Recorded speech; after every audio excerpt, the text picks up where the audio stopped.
وإذا البحار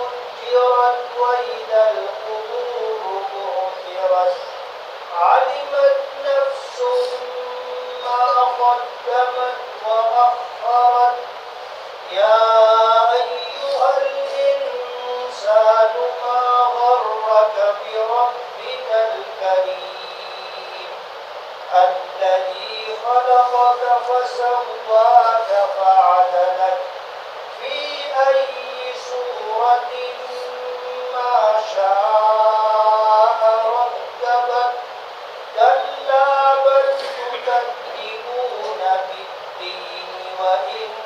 عليكم لحافظين كراما كاتبين يعلمون ما تفعلون إن الأبرار لفي نعيم وإن الفجار لفي جحيم يصلونها يوم الدين وما هم عنها بغائبين وما أدراك ما يوم الدين ثم ما أدراك ما يوم الدين يوم لا تملك نفس لنفس شيئا والأمر يومئذ لله الله أكبر سمع الله لمن حمده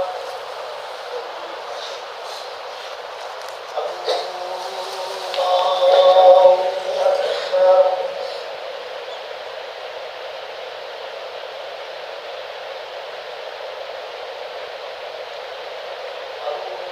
الله أكبر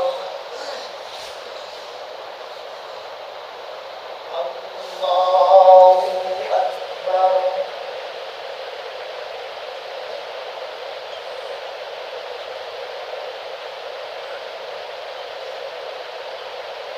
الله أكبر السلام عليكم ورحمة الله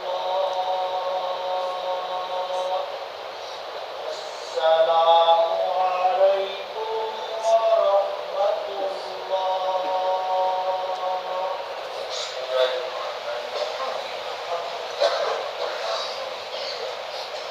اللهم لك الحمد كما ينبغي لجلال وجهك وعظيم سلطانك اللهم لك الحمد حمدا دائما مع دوامك ولك الحمد حمدا خالدا مع قبولك اللهم صل على سيدنا محمد عدد ما في الله صلاة دائمة بدوام والإقدار يا الله يا رحمن يا رحيم يا ذا الجلال والإكرام يا حي يا قيوم برحمتك نستغيث يا أحد الصمد الذي لم يلد ولم يولد ولم يكن له كفوا أحد لا إله إلا الله الحليم الكريم سبحان الله رب العرش العظيم والحمد لله رب العالمين نسألك موجبات رحمتك وعزائم مغفرتك والغنيمة من كل بر والسلامة من كل إثم لا تدع لنا ذنبا إلا غفرته ولا هما إلا فرجته ولا كربا إلا نفسته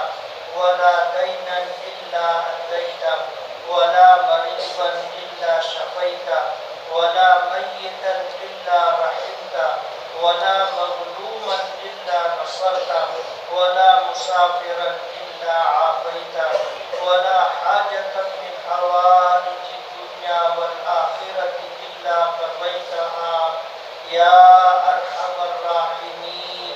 يا أكرم الأكرمين يا ذا الجلال والإكرام إليك ربي فحببنا وفي أنفسنا لك ربي فدللنا وفي أعين الناس فعظمنا ومن سيء الأخلاق فجنبنا وعلى صالح الأعمال فقومنا وعلى الصراط المستقيم فثبتنا اللهم زدنا ولا تنقصنا اللهم أكرمنا أكرمنا ولا تهنا اللهم لا تسلط علينا بذنوبنا من لا يخافك فينا ولا يرحمنا اللهم إنا نعوذ بك من جهد البلاء ودرك الشقاء وسوء القضاء وشماتة الأعداء اللهم إنا نعوذ بك من الصمم والبكم والجنون والجزام وسيء الأسقام اللهم إنا نعوذ بك من زوال نعمتك وتحول عافيتك وفجاءة نقمتك وجميع سخطك اللهم آت سيدنا محمدا الوسيلة والفضل والفضيلة والدرجة الرفيعة اللهم ابعثه مقاما محمودا الذي وعدته إنك لا تخلف الميعاد اللهم ارزقنا شفاعته يوم القيامة اللهم إنا نسألك خير ما سألك نبيك محمد صلى الله عليه وسلم ونعوذ بك من شر ما استعاذك منه نبيك محمد صلى الله عليه وسلم اللهم أنت المستعان